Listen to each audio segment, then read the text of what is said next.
हरीश की एक पत्नी थी जो बहुत बोलती थी और वो उसके ज्यादा बोलने से बहुत परेशान था। हरीश को पता चला कि जंगल में एक महात्मा आए हुए हैं। वह अपनी पत्नी को उनके पास लेकर जाता है और कहता है कि मुनिवर, कृपा करके आप इसे समझाइए, ये बहुत बोलती है। मेरे मना करने के बाद भी इसका दिन भर इसका मुंह चलता ही रहता है। मैं इसे कितना समझाता हूं कि कम बोला कर चुप रहना सीख, लेकिन नहीं, और हर बार इसकी वजह से लड़ ढाई होती है। महात्मा मुस्कुराए और बोले, मैं तुम्हें इस बात को एक कहानी की मदद से समझाता हूं। मेरा गुरु का एक शिष्य था जो बहुत बोलता था। वह हर समय इधर उधर की बातें करता था और कभी शांत नहीं रहता था। जब वह दान लेने के लिए जाता तो हर घर से एक नई कहानी लेके आता और आश्रम के दूसरे शिष्यों को सुनाता, और एक शिष्य की दूसरे से बुराई करता, चुगली करता और दूसरों के सामने अच्छा बनने का प्रयास करता और खुद के मुंह से ही खुद की तारीफ करता रहता और हमेशा खुद को गुरु के सामने सबसे बुद्धिमान और उत्तम साबित करने का प्रयास करता। वह खुद को सभी शिष्यों से अलग और श्रेष्ठ मानता था। उसका कहना था कि मैं एक अमीर घर का बालक, अगर मैं चाहता तो एक आरामदायक और सुविधाओं से भरा जीवन जी सकता, लेकिन मैं वह सब छोड़ कर यहाँ आ गया क्योंकि मुझे खोज करना, खुद को जानना है, जीवन को जानना है। एक दिन गुरु ने आश्रम के सभी शिष्यों को बुलाकर कहा, आप सभी को अगले 1 महीने के लिए कोई न कोई संकल्प लेना होगा। इससे आपकी संकल्प शक्ति मजबूत होगी और आप में आत्मशक्ति का संचार होगा। आप सभी अपने सामर्थ्य के अनुसार कोई भी संकल्प ले सकते हैं, और यदि 1 महीने से पूर्व आप में से जिसका भी संकल्प टूट जाएगा तो वह अपनी पुरानी दिनचर्या में वापस आ सकता है। सभी शिष्यों ने अपनी शक्ति के अनुसार संकल्प लिए और गुरु को अपने अपने संकल्प के बारे में बताकर वहां से चले गए। लेकिन वह शिष्य जो खुद को सबसे अलग दिखाना चाहता था, वह सीधे गुरु की कुटिया में पहुंच गया और बोला, मैं कोई छोटा मोटा संकल्प नहीं लेना चाहता, बल्कि खुद की ही जैसे एक और महान संकल्प लेना चाहता हूं। कृपया आप ही बताएं मुझे क्या संकल्प लेना चाहिए। उसकी यह बात सुनकर गुरु मुस्कुराए बोले, क्या तुम मेरे द्वारा दिए गए संकल्प को पूरा कर पाओगे? क्या तुम्हारे लिए उसे पूरा करना संभव होगा? शायद नहीं, वह तुम्हारे लिए संभव नहीं। तुम उसे पूरा नहीं कर पाओगे, इसीलिए तुम खुद ही कोई संकल्प ढूंढो। शिष्य ने कहा, नहीं गुरुदेव, आप जो भी संकल्प मुझे देंगे मैं जरूर उसे पूरा करूं। गुरु ने कहा, ठीक है, तो तुम अगले 1 महीने तक चुप रहो, मुंह से एक शब्द भी नहीं निकालोगे, यही है तुम्हारा संकल्प। शिष्य ने कहा, गुरुदेव, यह भी कोई संकल्प है? यह तो बहुत ही आसान है। आप कोई संकल्प दीजिए जो मेरी योग्यता के बराबर हो। गुरु ने कहा, पहले तो तुम इस संकल्प को तो पूरा करके दिखाओ। शिष्य ने गुरु की बात मान ली और वह उसी समय चुप हो गया और पलटकर कुटिया से बाहर चला गया। उसे चुप रहना बहुत आसान लग रहा था।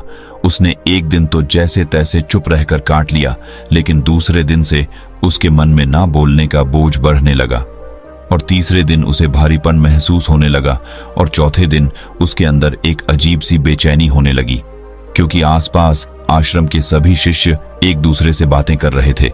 वह भी अपना पक्ष उनके सामने रखना चाहता था, उनकी बोलती बंद कर देना चाहता था, लेकिन उसका संकल्प उसके आ रहा था, इसीलिए वह पूरे दिन सिर्फ और आंखें बनाता। इसी तरीके से कुछ दिन और बीते और वह शिष्य बीमार पड़ गया।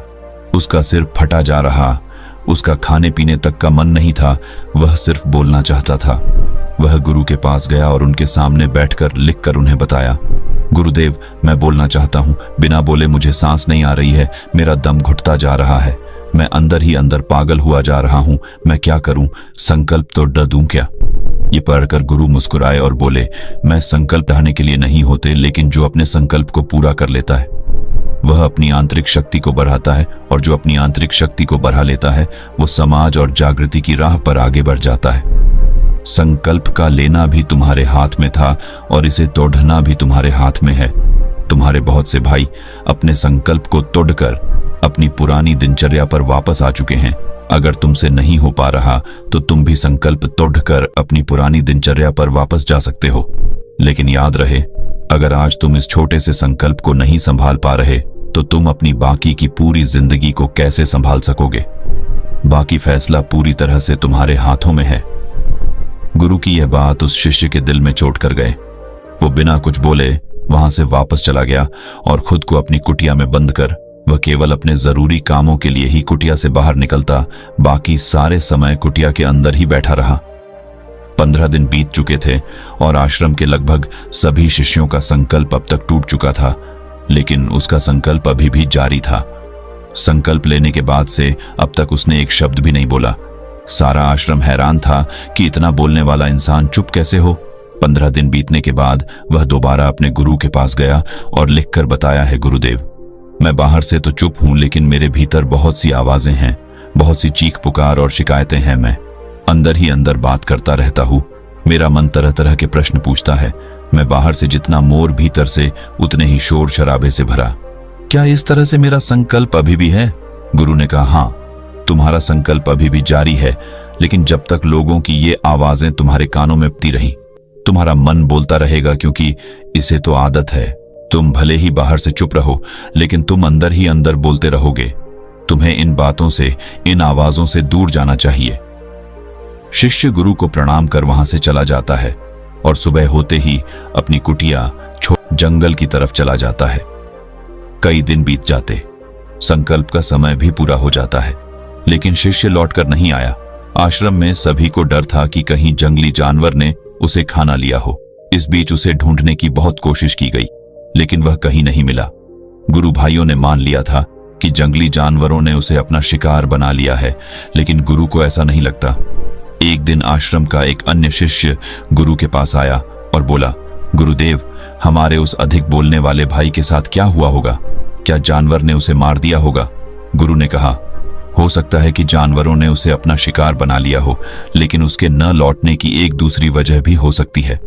शायद उसे वह मिल गया है जिसके लिए वह गया था।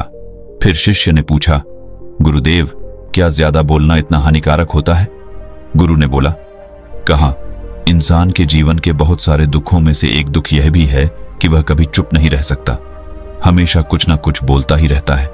सिर्फ हमारे बोलने के कारण हमारे आधे से ज्यादा दुख पैदा होते हैं। हम में से कोई भी चुप नहीं रहना चाहता, हम बस सामने वाले को सुना देना चाहते हैं। जो भी हमारे मन में है सब निकालकर उसके मन में बैठा देना चाहते हैं, उसे समझा देना चाहते हैं कि देख, तू गलत है और मैं सही। इस तरीके से सुनने और सुनाने का यह काम जिंदगी भर चलता रहता है, लेकिन इस नासमझी में हम अपना समय, अपना जीवन, अपनी समझ और सबसे महत्वपूर्ण अवकीमती पल जो जिए जा सकते हैं, जिनको अनुभव किया जा सकता है, जिनमें आनंद को प्राप्त किया जा सकता है, यह सब खो देते हैं। लेकिन इसके बदले हमें मिलता क्या है? कुछ नहीं, सब व्यर्थ और बर्बाद हो जाता है। शिष्य ने पूछा, तो फिर इसका समाधान क्या है? गुरु ने कहा, पूरी जागरूकता के साथ अपने विचारों को देखना, यही एकमात्र तरीका है। सारी मानसिक समस्याओं का वर्तमान में रहकर चिंतन करना, पूरी जागरूकता के साथ अपना काम करना जिंदगी में चमत्कारिक बदलाव ला देता है। उसके बाद वह शिष्य गुरु से अपने प्रश्नों का उत्तर पाकर उनको प्रणाम करके वहां से चला गया। उस शिष्य को आश्रम छोड़ ढकर गए 3 महीने का समय बीत चुका था, लेकिन उसकी कोई खबर नहीं। अब तक तो सभी गुरु भाइयों ने भी उसके वापस लौटने की उम्मीद छोड़ी, लेकिन एक दिन वह आश्रम लौट आता है। लेकिन अब वह नहीं था जो यहां से गया था, वह कुछ और ही बनकर वापस आया था। उसके अंदर एक गजब का बदलाव महसूस किया जा सकता था। उसके चेहरे पर एक गजब का ठहराव और आंखों में बनी शांति थी। आश्रम में आते ही सभी गुरु भाइयों ने उसे चारों तरफ से घेर लिया और बातें करने लग गए। वह भी अपने गुरु भाइयों से बातें करने लगा। उससे बात करने वाले सभी ने यह अनुभव किया कि अब वह पहले जैसा उतावला और बातूनी नहीं रह गया था। उसके मुंह से एक एक शब्द बहुत ही सुलझे हुए और मधुरता के साथ निकल रहे थे।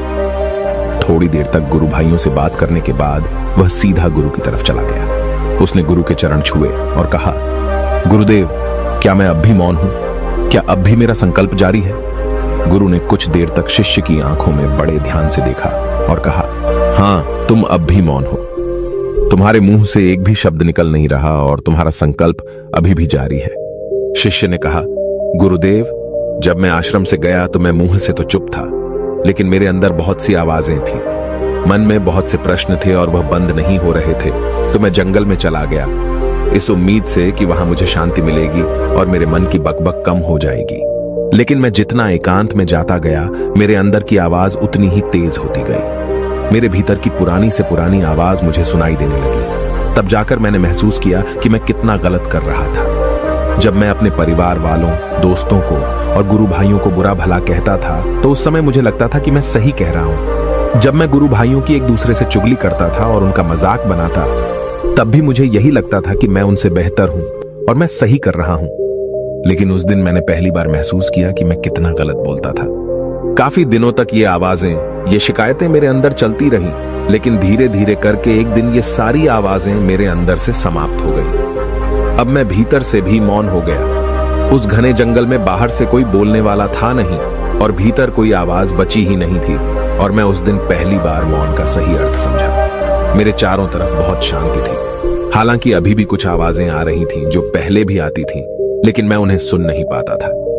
पर अब वह सभी आवाजें मुझे स्पष्ट रूप से सुनाई दे रही थीं। हवा के चलने की आवाज, चिड़ियों के चहकने की आवाज और पानी के बहने की आवाज। ये सभी आवाजें मैंने पहली बार पूरे होश पूर्वक सुनी। अपने चारों तरफ इतनी शांति मैंने पहले कभी महसूस नहीं की थी। तो इस शांति को भंग करने के लिए मैंने पहली बार अपने मुंह से कोई शब्द निकाला। मैं चिल्लाया, हे ईश्वर, ये कैसी शांति है? सभी कुछ इतना शांत क्यों है? ऐसा क्या हो गया? लेकिन मेरे चिल्लाने के बाद भी शांति भंग नहीं हुई। सब कुछ पहले जितना ही शांत था, बाहर भी और भीतर भी। हे गुरुदेव, मैंने अपने गुरु भाइयों से बात की, मैंने आपसे बात की। मैं बोल रहा हूं, मैं चल रहा हूं, मैं सब कुछ देख रहा हूं, लेकिन मैं अपने भीतर एकदम एकांत में हूं, मौन में हूं। भीड़ में होता हूं तब भी भीतर से अकेला एकांत में होता हूं। जब मैं खुद में भी शोर करना चाहता हूं तब भी एकांत में ही होता हूं। अब सब दिखाई पड़ने लगा है, सब सुनाई पड़ने लगा है। गुरु ने कहा, जब तक हम बाहर की तरफ बोलते रहेंगे भीतर अशांति ही रहेगी, लेकिन जिस दिन हम भीतर की तरफ मुड़ जाएंगे तब हमारे मुंह से कुछ भी निकलेगा, हम शांत ही रहेंगे। दुनिया में जितनी भी बुराइयां हैं ज्यादातर हमारे बोलने से ही उत्पन्न होती है, क्योंकि हम चुप रहना नहीं चाहते। हम जितनी जरूरत है उससे कहीं ज्यादा बोलते हैं। हम सामने वाले को सुनना नहीं चाहते, बल्कि उसकी बोलती बंद कर देना चाहते हैं। उसे समझा देना चाहते हैं कि मैं कौन हूं, मैं क्या कर सकता हूं, और यही हमारी जिंदगी का मकसद बनकर रह जाता है। हमारी सारी ऊर्जा व्यर्थ के बोलने में बर्बाद होती रहती है। ऐसे ही समाज में लोगों का जीवन दुखों से भर जाता है, जो हमेशा एक दूसरे को सुनाने में लगे रहते हैं। कभी एक दूसरे को सुनना नहीं चाहते, समझना नहीं चाहते, और चुप रहना तो उन्होंने कभी सीखा ही नहीं, क्योंकि चुप रहना उन्हें छोटा महसूस करवाता है। दुनिया की सभी लड़ाइयों का कारण हमारा बोलना ही है। इसलिए हमें सिर्फ उतना ही बोलना चाहिए जितना जरूरी हो, क्योंकि व्यर्थ का बोलना ऊर्जा को नष्ट करना है, और यह बोलना ही हमें कभी अपने भीतर की ओर लौटने नहीं देता, क्योंकि यह हमें बाहर की ओर खींचकर रखता है, और बाहर है ही क्या इस संसार के अलावा। लेकिन अगर अपने भीतर के संसार की ओर मोड़ना है तो इस मुंह को बंद ही रखना चाहिए। इसीलिए जितने भी बुद्ध हुए, आत्मज्ञानी हुए, वह सभी एकांत की ओर भागे, ताकि उन्हें ज्यादा न बोलना पड़े, ज्यादा सुनना न पड़े। वह एकांत में रहे और शांत रहे, इसीलिए आसानी से भीतर की यात्रा कर पाए। लेकिन अगर कोई चाहे तो इस संसार में रहकर भी एकांत में रह सकता है, शांत रह सकता है, लेकिन इसके लिए उन्हें अपनी ऊर्जा बचानी होगी, जिसे वह अब तक अपने व्यर्थ के शब्दों में बर्बाद कर रहे थे। दोस्तों, इस कहानी की सीख यही है कि व्यर्थ का बोलना ऊर्जा को नष्ट करना है। ज्यादा और व्यर्थ बोलना ही हमें अपने भीतर की ओर लौटने नहीं देता, क्योंकि यह हमें बाहर की ओर झुकाए रखता है, और जिन्हें भीतर की यात्रा करनी है उन्हें अपने मुंह को बंद ही रखना चाहिए। मुझे उम्मीद है कि आपको यह कहानी पसंद आई होगी और काफी कुछ सीखने को मिला होगा। कहानी के बारे में अपने विचार आप हमें नीचे कमेंट बॉक्स में कमेंट करके बता सकते हैं। बाकी अगर ये कहानी आपको अच्छी लगी हो तो इस वीडियो को लाइक करें, और ऐसी और कहानी सुनने के लिए डे इंस्पायर्ड यूट्यूब चैनल को सब्सक्राइब करें। तब तक मिलते हैं हम आपसे ऐसी ही एक और प्रेरणादायक कहानी के साथ अगले दिन। धन्यवाद।